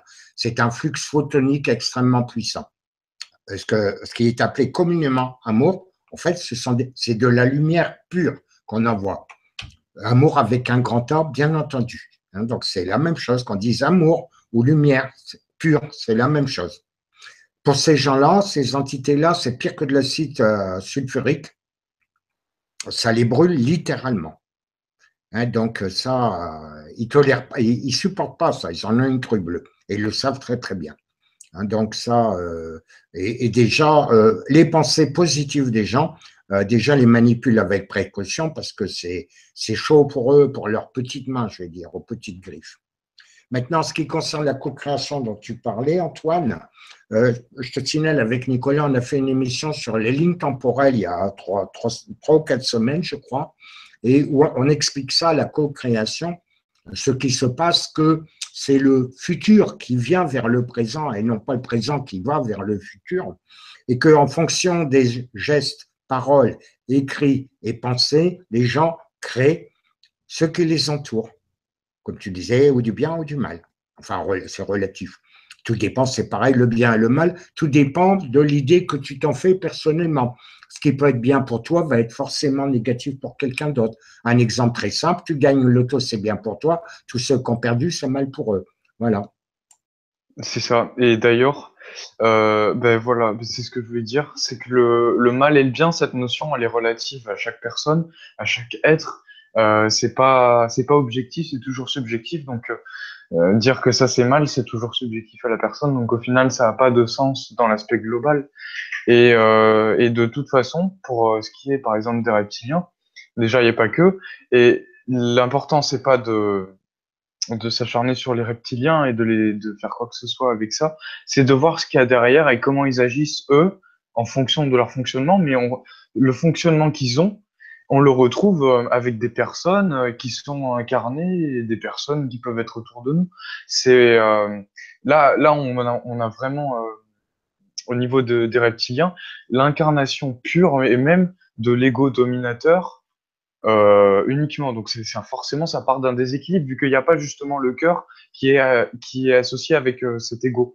Donc il n'y a que l'ego, il n'y a que cette identification à l'aspect primaire et uniquement primaire. Et donc ces fonctions qu'il a, c'est vraiment rattaché à l'ego. Donc l'ego qui veut survivre, donc qui vampirise, c'est vraiment ça, hein, quand il y a uniquement la structure de l'ego, donc de l'identité finie, l'être, il va devenir prédateur, il va devenir vampire et donc, il va avoir nécessité de vampiriser, je schématise, hein, il va avoir nécessité de vampiriser l'énergie psychique ou l'énergie émotionnelle ou l'énergie sexuelle ou l'énergie des gens pour justement subsister et après s'expanser. Et c'est comme ça que d'ailleurs, c'est pour ça qu'il y a eu autant de manipulations, qu'il y a autant de manipulations, qu'il y a autant de violence, qu'il y a autant de personnes qui veulent le contrôle des choses, parce que c'est comme un moyen de survie pour eux. Parce que si elles perdent le contrôle, pour elles, pour donc l'ego, la structure, c'est vraiment une mort. C'est comme si elle se désintégrait. La personne, quand par exemple, le gars, il a investi avec son ego des années pour avoir une banque ou pour gagner énormément d'argent. Donc, il se repose sur cette idée qui est une illusion au final, vu il a la peur de la mort, il a peur de quelque chose. Donc, il a besoin de compenser avec ça. Et ben, si un jour il perd tout ça, mais c'est tout son monde qui s'écroule d'un coup.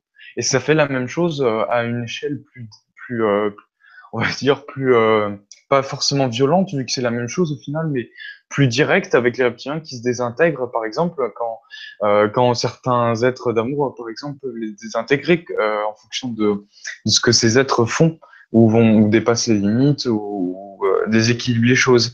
C'est que vraiment, tout part de cette espèce de structure et de déséquilibre, et que cette structure qu'on appelle l'ego, qui n'est pas négative du tout, mais qui a besoin, comme toutes les structures, d'être complétée, de ne pas d'être toute seule.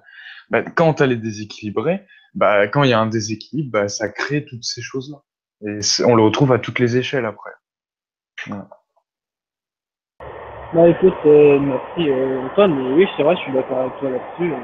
Ça dépend de l'échelle à laquelle on se met.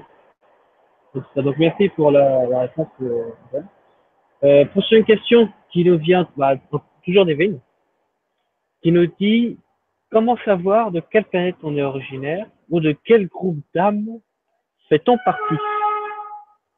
Bah, j'ai envie de te dire, si tu te rappelles déjà de tes vies antérieures, de tes vies autres que quand tu t'incarnes, etc., grâce à ton subconscient, tu pourras te rappeler de tout ça, en fait, de ta famille d'âme, de là d'où tu viens à la base, etc. Gérard, tu veux compléter là-dessus? Oui, j'ai complété ce que tu dis, oui. Donc, c'est accéder ton subconscient, c'est ton document akashique, tes documents akashiques personnels. Hein. Que tu sois de n'importe quel système stellaire, c'est la même chose. Donc, en ayant accès à ça, tu as la possibilité de savoir si tu es originaire de purement terrien ou tu viens d'ailleurs. Je signale en passant que même ceux qui pensent être purement terriens, ils ont quand même 33 gènes extraterrestres dans leur organisme. Hein. Donc, quand même. Donc, soyons modestes quand on parle d'extraterrestres, parce qu'apparemment, il n'y a que ça sur la planète Gaïa. Mais bon, il y en a d'autres qui viennent de différents systèmes stellaires, différentes planètes, que vous connaissez bien. Je ne vais pas m'étendre ni citer des noms ici. Donc, ça, c'est si vous accédez à votre subconscient, vous percez le voile de l'oubli et vous savez qui vous êtes. J'en profite pour compléter ce que disait Nicolas. Vous avez certaines âmes, je ne dis pas les corps astraux, des âmes qui s'incarnent qui font fabriquer plusieurs corps physiques qui s'incarnent dans plusieurs véhicules physiques simultanément à la même période. Pourquoi? Pour avoir des expériences multiples dans un minimum de temps. Pour pouvoir, ce sont des âmes sœurs qu'on appelle. Hein. D'ailleurs, ce sont des gens qui ne sont pas en général de la même famille, mais que vous retrouverez toujours les gens les uns chez les autres, ils sont toujours ensemble, ils vont en vacances ensemble, etc. Ils font des petites bouffes ensemble, et ainsi de suite. Ce sont des âmes sœurs en général. Alors, des fois, vous pouvez avoir un âme sœur qui est, par exemple, sur une autre planète que la Terre, que Gaïa. Ça arrive aussi. Hein, donc, ça arrive plus fréquemment que vous ne le pensez, une âme, donc une entité, qui s'incarne dans plusieurs corps ou à différents endroits, tant sur la planète ici que sur différentes planètes, ou dans le système solaire, ou dans un système solaire à côté, ou tout ça, hein, voire même dans une autre galaxie. Hein. Donc, il faut savoir que ça existe quand même. Bon, c'est moins courant quand même, mais il y en a plus que vous ne le pensez. Hein, des âmes groupes, ça s'appelle. Je vous signale en passant que la totalité des êtres, et j'en fais partie, qui vivent sur cette planète, nous sommes dans la totalité une âme groupe. C'est-à-dire que la totalité de vos pensées, vos faits et gestes, etc., tous ensemble, on est tous qu'un, on n'arrête pas de vous le dire, nous sommes tous unis, que vous le vouliez ou non, que vous ayez n'importe quelle couleur, même les reptiliens, les dracons, tout ça, sont nos frères et sœurs. C'est la même chose. On est tous unis. Et donc, on forme ici, sur cette planète, une âme groupe. Et vous communiquez, cette âme groupe communique avec Gaïa, donc la Terre qui est vivante, toutes les planètes sont vivantes, les étoiles aussi. Et vous envoie des informations à l'âme groupe, mais à vous-même, des fois en particulier, à certains endroits. Et vous envoyez des informations dans vos faits, votre comportement à Gaïa, qui réagit en fonction de ça. Je vous signale en passant, bon, c'est en train de s'améliorer, qu'elle vous considère, elle nous considère tous, les gens de surface, comme des parasites, hein, je vous signale. C'est en train de s'améliorer. Voilà. Oui, c'est sûr. Bah, pas étonnant qu'elle nous considère comme des parasites, vu comment on essaye de la détruire. Donc, forcément, c'est pas évident là-dessus. Antoine, un petit mot là-dessus, sur la question? Ah bah oui, par rapport aux âmes groupes, ben, il y a aussi une notion qui est un peu moins répandue et qui est vécue par une minorité de gens encore, c'est la notion d'âme jumelle. Alors, je vais pas m'étaler dessus du tout. C'est juste pour préciser aussi qu'il y a effectivement, hein, pour l'avoir vécu personnellement, il y a vraiment on peut appeler ça des grandes âmes, et grandes dans le sens qui se télescopent et qui s'incarnent dans plusieurs corps. Il y a vraiment c'est comme, il faut voir en fait l'univers comme vraiment comme du fractal, comme les arbres avec les branches et les bourgeons. C'est que tu pars d'une source et après ça se divise, ça se subdivise en des parties infinies et ça ne s'arrête jamais en fait. Ça va jusqu'à la partie subatomique, ça va très très loin. Et sur juste Gérard 2 secondes après, t'inquiète, je te passe le. Euh, donc du coup, à l'échelle des âmes, par exemple, alors j'ai pas approfondi là-dessus sur les archanges et tout, ou sur les j'ai jamais approfondi là-dessus, mais en tout cas, par mon expérience vécue et mes ressentis, c'est que même ça s'applique aussi à l'échelle des êtres et des consciences. C'est-à-dire qu'il y a des consciences groupes, des sphères, des consciences géantes. Bah, par exemple, imaginez des étoiles qui regroupent un amas d'âmes qui en forment qu'une au final. Et au final, il y a toujours cette unicité, mais c'est ça qui fait la beauté pas de l'expérience, mais de la vie, c'est que dans une unicité, on peut avoir sa personnalité, son individualité, sa note de musique, ce qui nous rend unique en fait. Et c'est ça qui est magnifique parce que, et à ne pas confondre avec ce que les gens disent dans le New Age, par exemple, de l'uniformité, où il faut tous être pareil, on doit tous fusionner. Le but n'est pas de fusionner, c'est d'avoir conscience que l'autre est un autre soi, mais qu'en aucun cas, ça nous laisse faire ce qu'on veut avec, perturber sa liberté, rentrer dans sa sphère n'importe comment et tout. Il y a un respect à avoir, mais que dans l'absolu, il y a vraiment cette connexion comme un ordinateur, comme des fils d'un ordinateur, comme des neurones. Ça, on le retrouve partout, même dans la nature. Donc, effectivement, je le partage complètement, ça, cette notion. Oui, tu disais, Antoine, à propos des fractales, on a déjà fait des émissions là-dessus l'année dernière. Et donc, effectivement, une fractale, c'est une subdivision d'un tout, et chaque petite partie, la plus infime soit-elle, représente la totalité du tout. C'est pour ça qu'on peut dire on est la source, et la source, c'est nous, hein, puisqu'on est la réplique nette, exacte d'un tout. C'est ça le caractère même d'une fractale. Plus tu descends dans la subdivision, qu'on peut assimiler effectivement aux branches d'un arbre, et ben plus tu retrouves toujours exactement la même chose, c'est le sens même d'une fractale. Et donc c'est pour ça que tout est lié dans les univers. Tu parlais d'univers, c'est pas dans l'univers, c'est dans les univers. Il n'y en a pas qu'un. Hein, donc, et tout ça, ils sont liés aussi. Les univers s'appellent les logos. Dans un univers, il y a des galaxies qui s'appellent des sublogos. Dans les galaxies, il y a des systèmes stellaires qui s'appellent des sublogos. dans les systèmes stellaires, il y a des planètes qui s'appellent des sublogos, etc., etc. Et tout ça est fractal. Oui, bien sûr, exactement. Tout ça est fractal et d'ailleurs, ça fait partie de la vie. Donc, prochaine question qui nous vient de Agnès Omis et qui nous dit à quel moment on choisit sa nouvelle incarnation tout en étant conscient. Bah, en fait, c'est pareil. C'est quand tu n'as pas le voile de l'oubli, tu es conscient de ta nouvelle incarnation. Exactement. Tu décides pour t'incarner, bon, tu te reposes un peu. Il y en a, ils ne foutent rien. Entre sont dans l'astral, hein, je parle.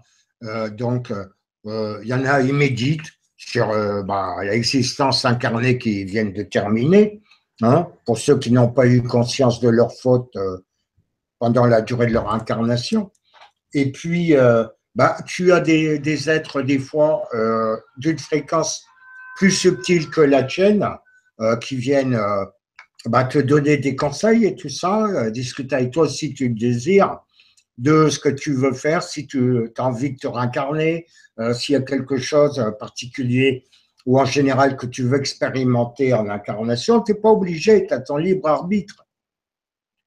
Et donc, tu réfléchis à ça. Hein, c'est toi qui décides, il n'y a personne qui décide à ta place, qui dit allez hop, te réincarner, c'est pas vrai, c'est de la foutaise ça. Et tu décides donc de t'incarner. Alors, en fonction de ce que tu veux faire, expérimenter, tu vas choisir des parents potentiels, un pays potentiel, des parents potentiels. Et puis, si ça marche, tu vas créer un corps éthérique qui va s'occuper de gérer les divisions cellulaires, etc., que je l'ai expliqué en début d'émission. Et puis voilà, puis tu vas expérimenter. Alors si tu as le voile de l'oubli, tu te rappelles plus de ce que tu as décidé, quoi. Mais rassurez-vous, ça va venir. Le voile de l'oubli, il est en train de se déchirer à max pour une grande majorité d'entre vous. Ça vient un petit peu de patience. C'est la première de leçon, c'est avoir de la patience. Et donc, c'est en train de venir. Donc, voilà comment ça se passe en gros. Exactement, d'ailleurs, on l'a au cours du Noël qui est passé, on vous l'a dit, parce qu'on vous a dit qu'il y avait un cadeau, et le cadeau, quand on est arrivé le Noël et la nouvelle année, comme l'a dit Gérard, le cadeau était la patience qu'il faut avoir, parce que bon, tout n'arrive pas d'un coup, comme dans ce monde qu'on est. Un petit mot là-dessus, Antoine, sur la question? Bah, c'est... Bon, j'ai encore oublié pour être honnête.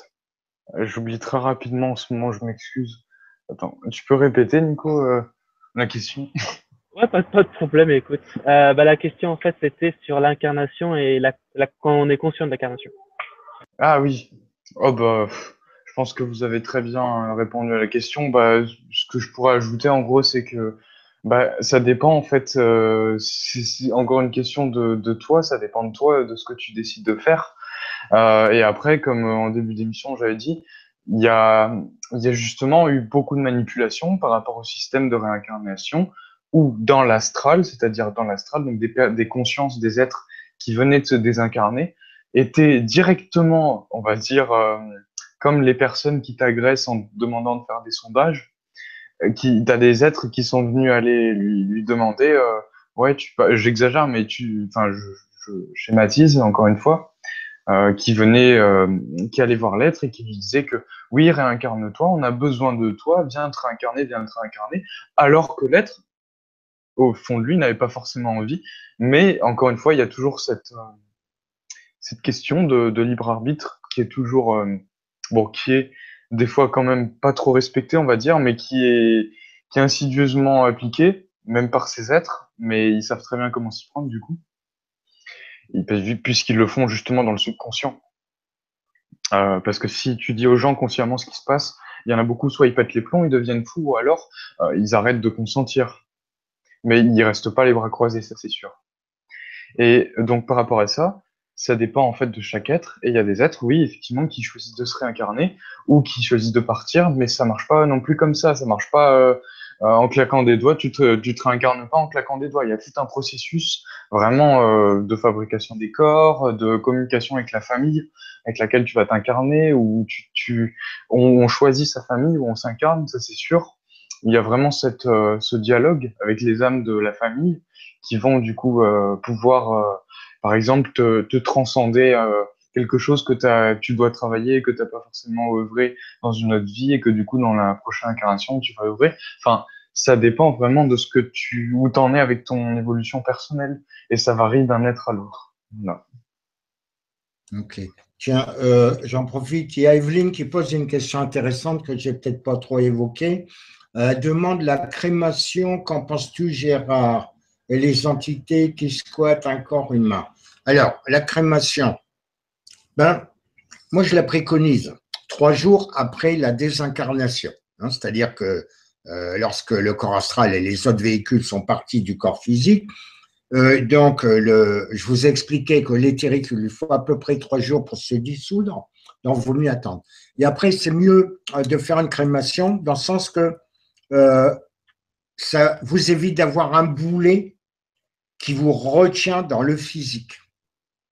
Imaginez, en plus, si vous ne vous faites pas incinérer, dans une prochaine incarnation, vous allez passer devant votre tombe, hein, si vous avez été enterré, par exemple. Ça va vous faire tout drôle. Hein. Je vous le dis tout de suite, ça va vous faire un horrible choc. Donc ça, c'est pas bon émotionnellement. Et le fait d'avoir un corps physique et encore, et vous avez quand même si l'éthérique est complètement dissous, vous avez quand même une micro-liaison qui est faite et à la limite qui vous fait comme un poids au bout du pied, hein, comme un boulet, et notamment quand vous avez des gens de votre famille ou des amis qui vont venir, c'est de coutume en Europe, à la Toussaint, venir prier ou porter des fleurs sur votre tombe, ça va vous tirer vers le bas. Alors en fait, qu'est-ce qui se passe? Imaginez, vous travaillez, hein, puisque le travail c'est de l'esclavage, on le sait, et puis bon, vous avez le droit à des congés, vous êtes parti en vacances, vous faire dorer la pilule sur une belle plage avec des cocotiers, etc. Et puis votre patron qui se pointe d'un seul coup, qui vous dit non, non, tu reviens au travail là maintenant. Pas tellement agréable. Et bien, ça fait le même effet quand vous avez un corps physique qui n'a pas été incinéré, en gros, et puis que des gens viennent pleurer, etc., sur votre tombe. Je vous signale, par exemple, en Inde, où je vivais dans ma précédente incarnation, à l'ouest de Bombay, et en Inde, d'abord, on ne s'habille pas en noir, on s'habille en blanc. On chante quand une personne vient de se désincarner, on on l'incinère et on chante. On fête parce que c'est une naissance, c'est-à-dire une libération des contraintes déterminées par un corps physique, hein, qui est très contraignant. Et je vous garantis, pour ceux d'entre vous qui peuvent le faire ou qui vont expérimenter les sorties astrales conscientes quand vous rêvez la nuit, donc, le faire consciemment, vous verrez quand vous revenez dans votre corps physique, c'est froid et gluant, c'est dégoûtant. Je vous dis ça en passant. Donc, voilà la petite précision. Qu'est-ce qu'elle dit? Les entités qui squattent un corps. Alors, oui, là, ça s'appelle de la possession. Donc, je réponds à deux questions parce qu'il y en a deux en une, Evelyne. La deuxième, ben oui, ça s'appelle des phénomènes de possession où vous avez certaines entités dites négatives qui emploient d'autres entités en esclavage. Je cite là les gris. Et donc, ils vont extraire votre corps éthérique de votre corps physique et mettre le leur ou un autre à la place du vôtre. Votre corps éthérique, une fois qu'il est sorti de votre corps physique, au bout de 3 jours, je vous l'ai dit, il se dissout. Ça s'appelle des phénomènes de possession. Ça. Donc, voilà, Evelyne, j'ai répondu à la question. Oui, d'ailleurs, elle avait aussi d'autres questions là-dessus. Mais c'était sympa de dire sur la question. Antoine, là-dessus, t'en penses, quelle est ta réponse sur la question, Antoine? Euh, alors, de toute façon, j'ai pas tellement de choses à dire, mais simplement que effectivement, c'est le choix lors du corps physique, c'est très important parce que le corps physique, il est relié que les autres corps eux-mêmes, et donc effectivement, on peut pas en faire n'importe quoi. Enfin, c'est important, quoi. C'est-à-dire que si tu par exemple, le phénomène qui est courant dans le mode de pensée occidental, c'est de pleurer les morts, c'est d'être triste quand quelqu'un décède, alors il y a certaines tribus qui font la fête et qui célèbrent ça comme une libération pour l'être, justement, qui vient de décéder.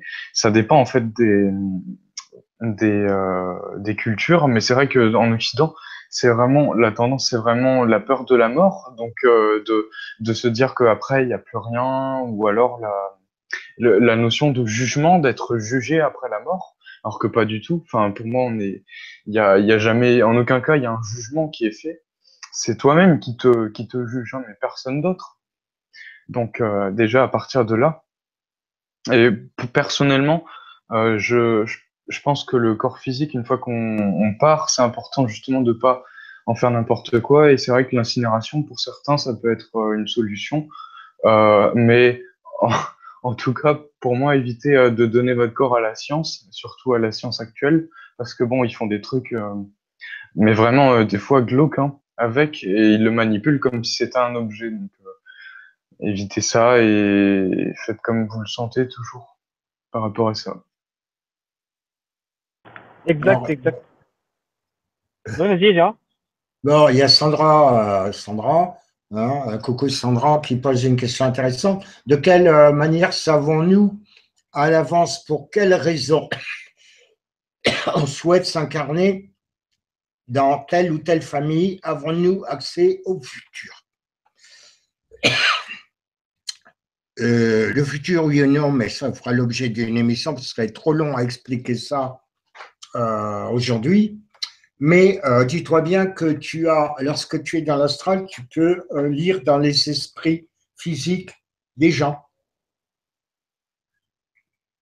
Tu peux inclure des pensées, des germes de pensée dans l'esprit des gens qui sont incarnés. Donc, tu peux déterminer le degré d'évolution de, si tu as décidé par toi-même, tu as le libre arbitre, mais comme je l'ai dit tout à l'heure, tu es aidé par des autres entités qui sont peut-être, et en général, plus évoluées que toi, qui te donnent des conseils, mais tu es libre de choisir, c'est ton libre arbitre, hein, ça c'est incontournable.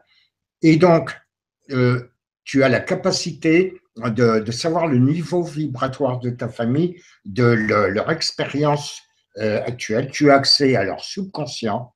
Donc, tu sais qui ils sont, qu'est-ce qu'ils sont en train de faire de leur vie, de leur propre incarnation. Tu peux d'ailleurs suggérer le futur prénom que tu prendras, d'ailleurs.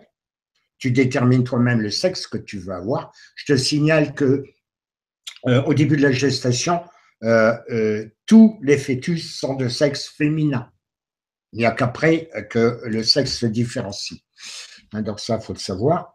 Et donc, tu, tu sais les grandes lignes. Alors, toi, tu as choisi ce que tu veux expérimenter et tu sais les grandes lignes si la famille dans laquelle tu as décidé de venir t'incarner est compatible avec ce que tu veux faire. Hein, donc, voilà comment ça se passe. Tu le sais d'avance parce que tu as accès aux subconsciences. Et donc sans parler de déplacement dans le futur, hein, le futur dans le passé d'ailleurs, c'est autre chose. Et donc, tu as accès à ces informations et les entités plus évoluées qui te conseillent ont accès aussi, t'aident à choisir tes parents. Et donc, tu as d'abord déterminé ce que tu vas expérimenter. Tu choisis les parents puisque tu as accès à des informations pertinentes, les parents qui vont te permettre de réaliser ton expérience. Voilà. Je pense que j'ai bien répondu à ta question. Oui, je pense aussi. Antoine, un petit mot là-dessus? Non, non, allez-y, continue. Ok, ça marche. Bah, on va prendre la question suivante qui certainement va être la dernière question, je pense. Parce que vu l'heure, on a quand même fait. D'ailleurs, on n'a pas vu le temps, encore une fois, on n'a pas vu le temps. Donc, d'avance, avant de poser la question, comme ça, je vous laisse le temps. Si vous avez fait votre question et qu'on ne l'a pas mis dans l'émission, reprenez-la, faites un copier-coller. Et puis ensuite, dès qu'il y aura le replay, eh ben, mettez-les en dessous dans les commentaires et on y répondra bien sûr avec grand plaisir. Et ce sera un plaisir de vous répondre à ça. Je galère un peu.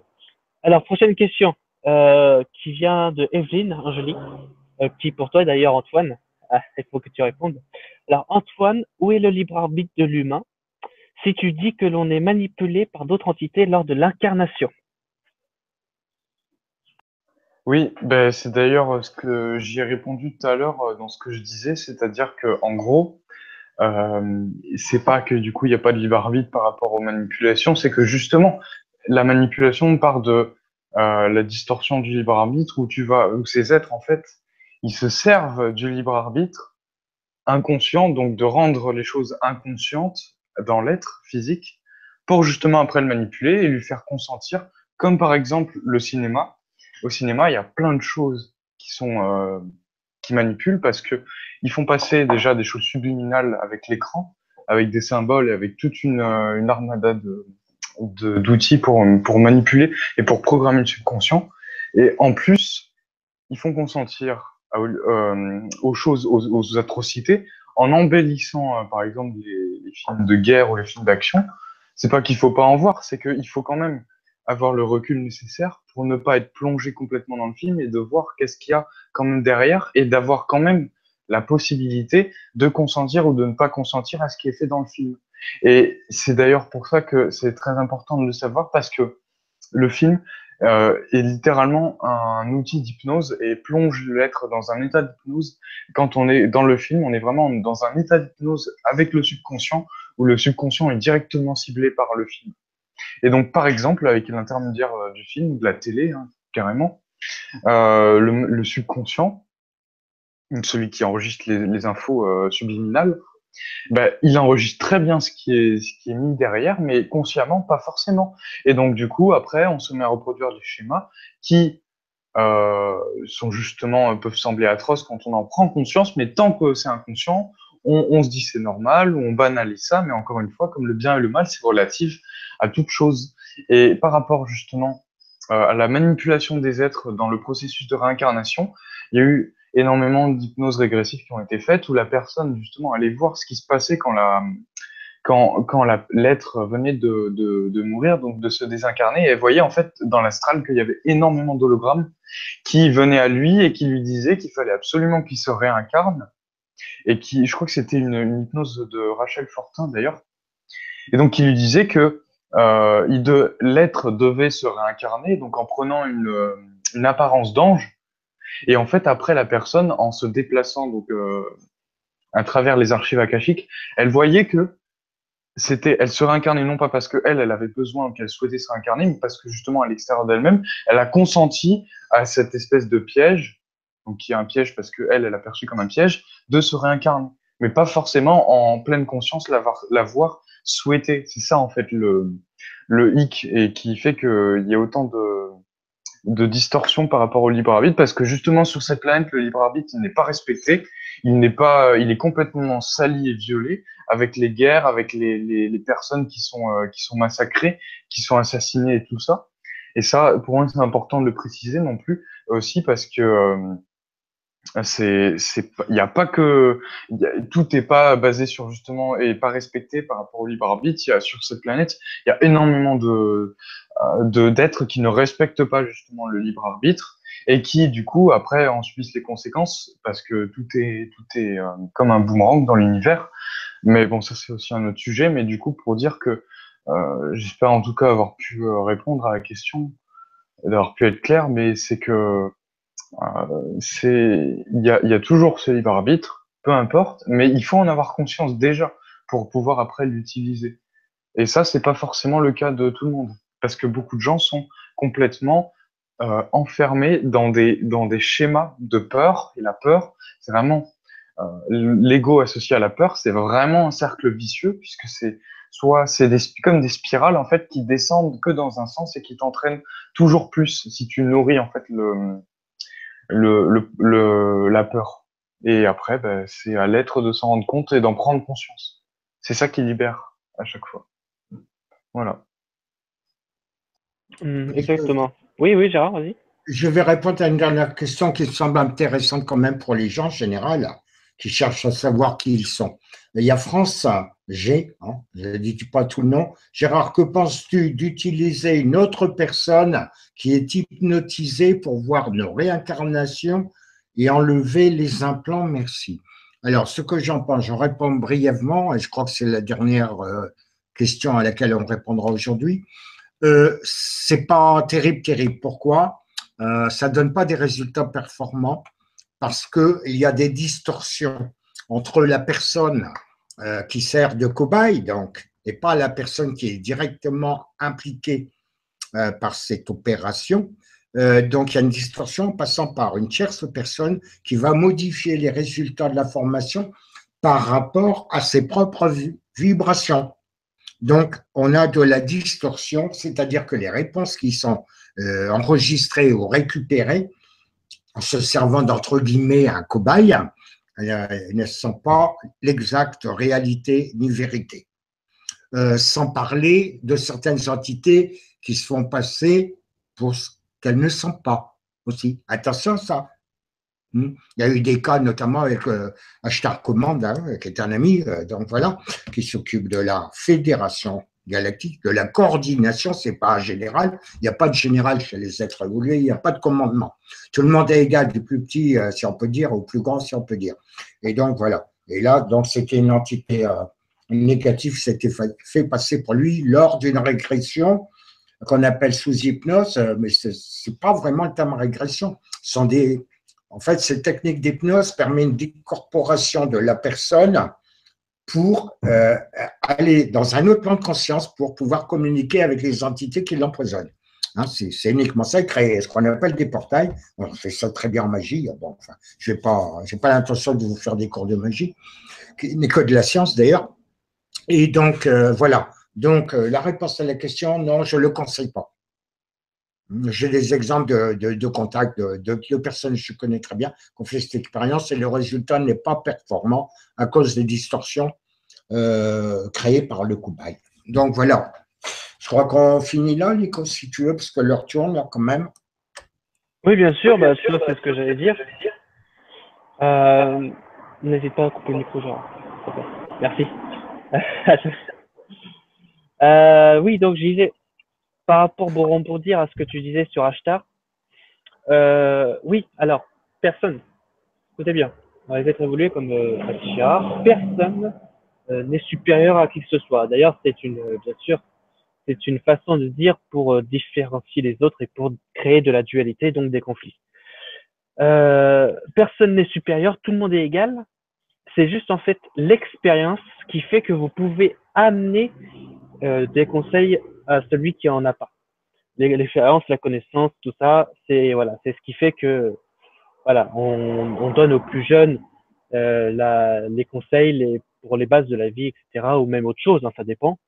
Et ensuite, bah, c'est lui qui prend le relais, et puis ainsi de suite. Ça marche comme ça. Comme Gérard sur nous avec les jeunes générations. Donc, il n'y a vraiment pas de hiérarchie.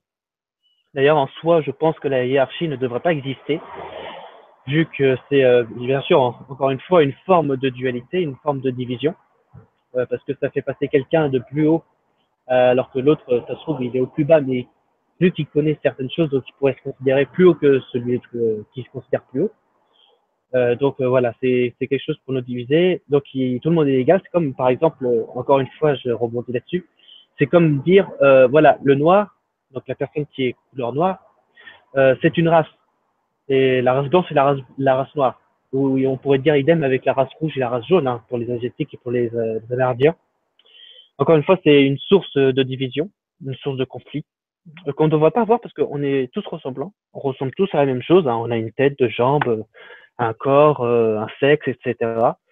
Donc voilà, c'est encore une chose pour nous diviser. Et c'est d'ailleurs sur ces points comme ça que nous devrons nous pencher sérieusement pour éviter la division, les conflits, etc., etc. Idem pour d'autres domaines. Sur ce, on en finit là-dessus. Merci à vous tous d'avoir vu cette émission. Merci à vous d'avoir posé ces questions qui sont d'ailleurs très intéressantes et qu'on a répondu avec grand plaisir. Merci Antoine, merci Gérard d'avoir participé. Merci à toi. Merci à tout le monde. Et merci à tous ceux qui nous écoutent et nous regardent. C'est pour vous que nous faisons ça. Et oui, on apporte nos connaissances. On veut partager. C'est pour vous. Et c'est grâce d'ailleurs à vous que nous en sommes là. C'est grâce à vous, je tiens à répéter, c'est grâce à vous que nous en sommes là. Et donc, on se retrouve lundi prochain, donc deuxième jour de la semaine, hein, toujours à la même heure, 18-19 heures, heure de Paris. Et on se dit bonne journée à vous, bonne journée à Antoine et à Gérard. Et on se dit à la prochaine pour une nouvelle émission et pour de nouveaux sujets sur d'autres domaines. Voilà, merci à vous. Ciao, bye bye.